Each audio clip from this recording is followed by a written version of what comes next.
എല്ലാവർക്കും സൗഖ്യതയിലേക്ക് സ്വാഗതം. ഇന്ന് നമ്മൾ കമ്പോളങ്ങളിൽ കിട്ടുന്ന ഉൽപ്പന്നങ്ങൾ പ്രധാനപ്പെട്ട കുട്ടികളെ വലിയവരെ ആകർഷിക്കുന്ന ഒന്നാണ് എനർജി ബാർ. യാത്രയ്ക്ക് മറ്റും പോകുമ്പോൾ ക്ഷീണം അകറ്റുന്നതിനും ഉന്മേഷം പ്രദാനം ചെയ്യുന്നതിനും ഇത് വ്യാപകമായി പല കടകളും മാർക്കറ്റുകളിൽ ഇറക്കുന്നുണ്ട്. ഇത് എനർജി ബാറുകൾ ഞങ്ങൾ യാത്രയ്ക്ക് ഉപയോഗിച്ചിട്ടുണ്ട്. ഇടയ്ക്കിടയ്ക്ക് വിശപ്പില്ലാതാകുന്നതിനും ക്ഷീണം വെള്ളം കൂടെ കുടിക്കുമ്പോൾ കുറച്ച് നേരത്തേക്ക് വയറിലാവും.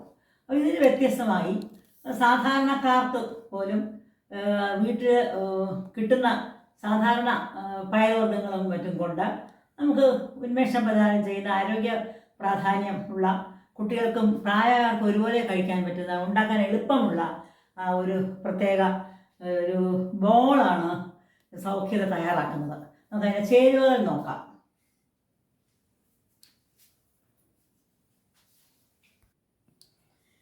മുതിര വളരെയധികം ഔഷധ പ്രാധാന്യം ആരോഗ്യ പ്രാധാന്യം ഒന്നാണ് മുതിര. രോഗങ്ങൾക്കും നമുക്ക് തന്നെ മുതിരപ്പൊടി മുതിരത്തോരനൊക്കെ വെച്ച് കഴിക്കാറുണ്ട്. ഇത് മുതിര ഇത് നന്നായിട്ട് വറുത്ത് അതിന് തരി ചെറിയ തരി മാത്രമാണ് പൊടിച്ചത് പൊടിക്കേണ്ടതാണ്. ഇത് ചെറുപയർ പരിപ്പ്, നേരിട്ട് ചെറുപയർ ഉപയോഗിക്കുന്നതിനേക്കാൾ ചെറുപയർ പരിപ്പാണ് എളുപ്പം. ഇത് ചെറുതായിട്ട് ചൂടാക്കി അതും പൊടിക്കുന്നത്. ഇത് കടലപ്പരിപ്പാണ്. പൊട്ടുകടലയാണെങ്കിൽ എളുപ്പമാണ്. ഇതും ചൂടാക്കാം. കടലപ്പരിപ്പ് നമ്മളെപ്പോഴും കിട്ടുന്ന പ്രോട്ടീൻ സമ്പുഷ്ടമായ കപ്പലണ്ടി. ഇത് കൂവരവ്, അയണും മറ്റ് കണ്ടന്റുകൾ കൂടുതലായിട്ടുള്ള കൂവരവ് റാഗിപ്പൊടി, അത് ഒരു മണത്തിനായി ഏലക്ക. പിന്നീട് ഇത് യോജിപ്പിച്ച് വെക്കണമല്ലോ, ഈന്തപ്പഴം, കുറച്ച് നല്ല ക്വാളിറ്റിയുള്ള ഈന്തപ്പഴം അരി കളഞ്ഞ് വെച്ചതാണ്. എങ്ങനെ ചെയ്യാമെന്ന് നോക്കാം. ചൂടായ മൺചട്ടിയിലേക്ക് ഏത് പാത്രം ഉപയോഗിക്കാം. മുതിര വറക്കാം. കുറച്ച് ചൂടായാൽ മാത്രമേ അത് തണുക്കുമ്പോൾ വേണം അത് മിക്സി ഇരിക്കാൻ. ചൂടാവട്ടെ. മുതിര വറുത്ത് കഴിഞ്ഞ് അടുത്ത് ചെറുപയർ പരിപ്പ് മറ്റേ തണുക്കാൻ വെച്ചു. ചെറുപയർ പരിപ്പ് കറിക്കും മറ്റ് വിഭവങ്ങൾക്കൊക്കെ വളരെ നല്ലതാണ്. കുട്ടികൾക്ക് ആരോഗ്യ പരിപാലനത്തിൽ പ്രധാന പങ്ക് വഹിക്കുന്ന ഒന്നാണ് ചെറുപയർ പരിപ്പ്. അടുത്തത് കടലപ്പരിപ്പാണ്. ഇത് കുറച്ച് സമയമെടുത്ത് നോക്കണം. ഇത് തന്നെ തോരനും മറ്റ് വെജിറ്റബിൾസിൻ്റെ കൂടെ കടലപ്പരിപ്പിൻ്റെ സ്വാദിഷ്ടമായ വിഭവം ഉണ്ടാക്കാൻ പറ്റും.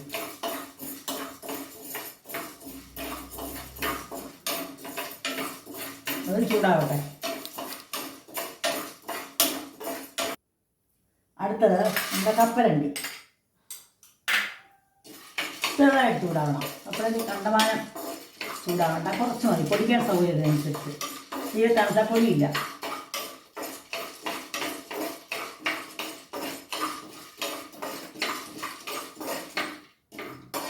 വേണ്ട, കരിഞ്ഞു. അടുത്തത് പൊടിച്ച കൂരവിൻ്റെ പൊടി ചെറുതായിട്ട് ചൂടാക്കുകയാണ്.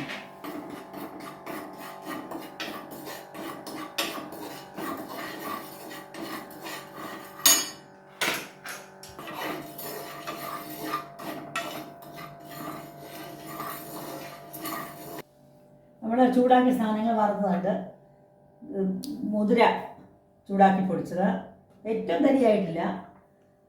ഇത് ചെറുപയർ പരിപ്പ്, ഇത് കപ്പലണ്ടി പൊടിച്ചത്, കടലപ്പരിപ്പ്, കുരവ് പൊടിച്ചത് ചൂടാക്കിയത്, ഏലക്ക. ഇത് നമുക്ക് മിക്സ് ചെയ്യാം.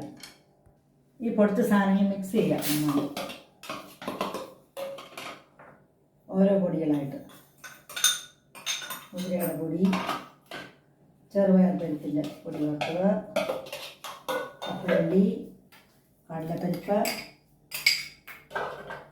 കുരവ് വീട്ടിൽ പൊടിച്ചാണ് പൊടിച്ച് ചൂടാക്കിയത്, ഏലക്ക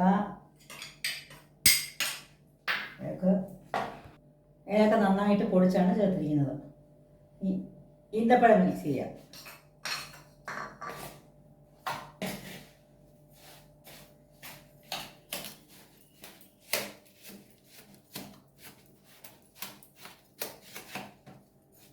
അതുകൊണ്ട് നമുക്ക് കൈ കൊണ്ട് തന്നെ ഇത് കുഴയ്ക്കാം. കൈ ശുദ്ധമാക്കിയതിന് ശേഷം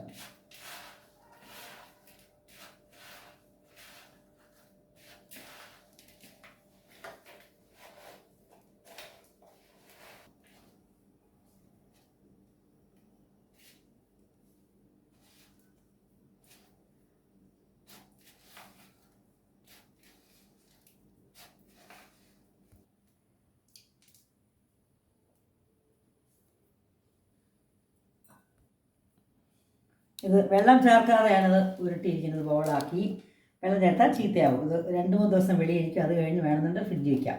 വളരെ തീരെ ബിൾബിള ആ രീതിയിൽ ഇട്ടരുത്. കുറച്ച് കട്ടിയായിട്ട് കുട്ടികൾക്കൊക്കെ പയറുള്ള സ്നാക്സൊക്കെ അല്ലെങ്കിൽ കറികളൊക്കെ ഇഷ്ടമില്ലാത്ത കുട്ടികൾക്ക് ഇത് വൈകുന്നേരം ഇടനേരങ്ങളിൽ അവധി ദിവസമൊക്കെ വെറുതെ ഓരോന്നും എടുത്താൽ സന്തോഷമായിട്ട് അവർ കഴിക്കും.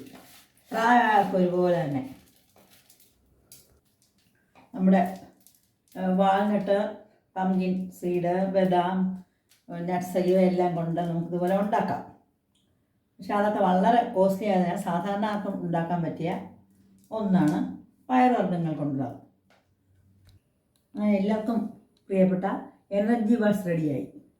കുട്ടികൾക്കും പ്രായമായവർക്കൊക്കെ ഒരുപോലെ ഇഷ്ടപ്പെടുന്ന ഒരു വിഭവമാണ്. എല്ലാവർക്കും ഇഷ്ടപ്പെടുമെന്ന് കരുതുന്നു. നന്ദി, നമസ്കാരം.